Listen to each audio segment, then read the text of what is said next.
Welcome, ladies and gentlemen. Azimio La Umoja One Kenya coalition must be very serious with any kind of dialogue they are going to involve themselves. When I was looking the list of the talks and also the issues that are going to be the main center of this dialogue, Azimio must be very careful. They must not accept office of the opposition leader. Let them come out to talk about IEBC because there is a big problem in IEBC.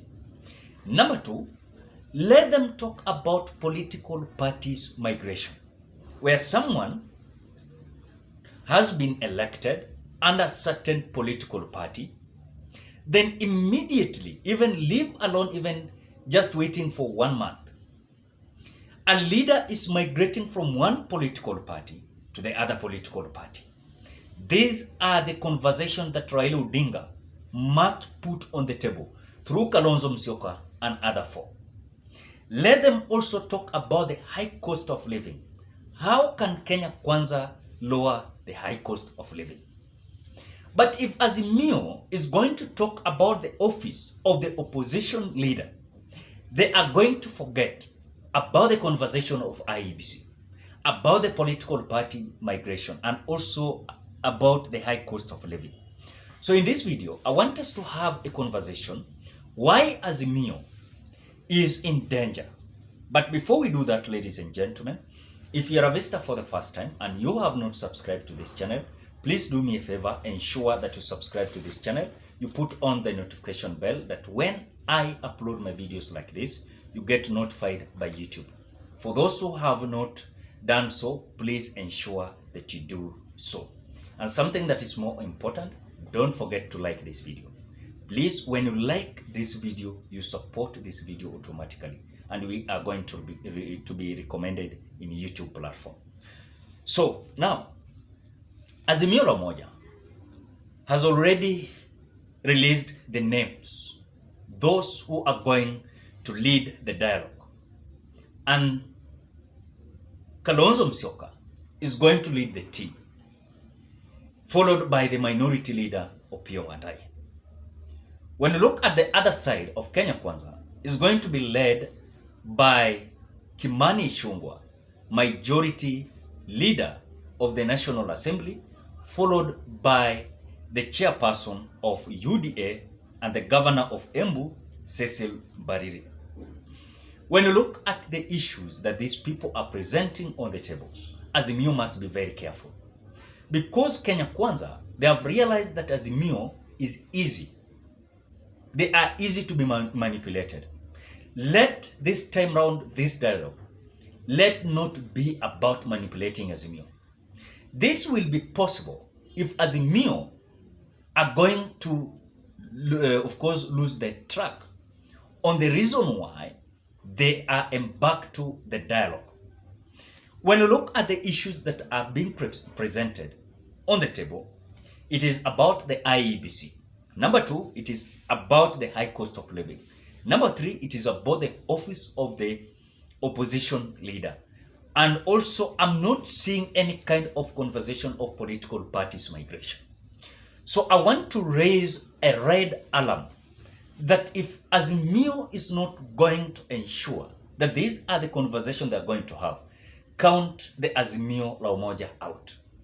They're going to be fooled, and there's no result they are going to get from that dialogue. And this dialogue is going not to be useful to them. Now, as we speak now, Kenya Kwanza understands the main issues that Azimio are not talking about. Number one, it is about these political parties. You find when we are going to election, candidates are so loyal to their party leaders and also their parties. They always respect their constitution. They always abide with the ideologies and the issues that the political party is addressing. But when you look at Azimio La Umoja, they are not talking about this political party migration. In fact, this is something that has made Azimio to be weak. If I'm saying lies, comment at the comment section below. Today, Azimio la Umoja One Kenya coalition could have been the majority in the National Assembly. They could have been the majority in the National Assembly. Because when you look at, even when it comes to the discussion of issues or bills in the National Assembly, some of them have already been bought. Look at Jalango, look at the Elisho Diambo, look at Tomo Jenda is in the Senate. Look at Karoli Omondi, look at the Bondo Member of Parliament, Ochanda.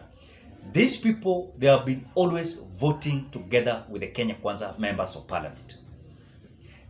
When you look at also those who are in other political parties that joined the Azimio, look at the UDM, look at other parties of Olonyangapuo, look at the parties of different leaders who came out withdrawing from Azimio.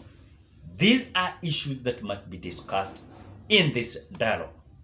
Even if they will not insist too much about this high cost of living.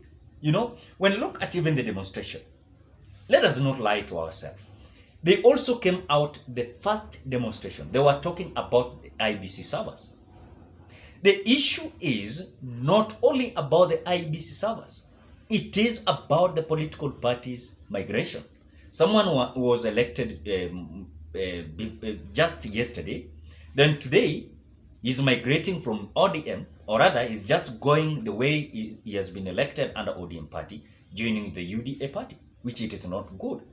Even if you are disagreeing with the party leader, you just be comfortable, or rather, you resign, then you seek election or new mandate from the people. Number 2 is about the IEBC.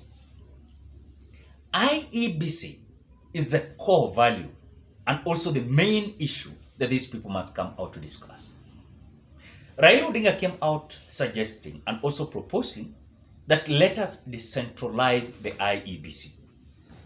Decentralizing IEBC, Raila Odinga said that let us have the IEBC of Nairobi County, let us have the IEBC of Kakamega County, let us have IEBC of Mombasa County, let us have IEBC of Kiambu County, so that if there is any kind of issue, if there is any issue concerning the election, presidential election, it will be easier. For example, if there are some issues in Nairobi County or Kakamega County, it will be easier for the court maybe to recount the votes than to recount vote of presidential election countrywide.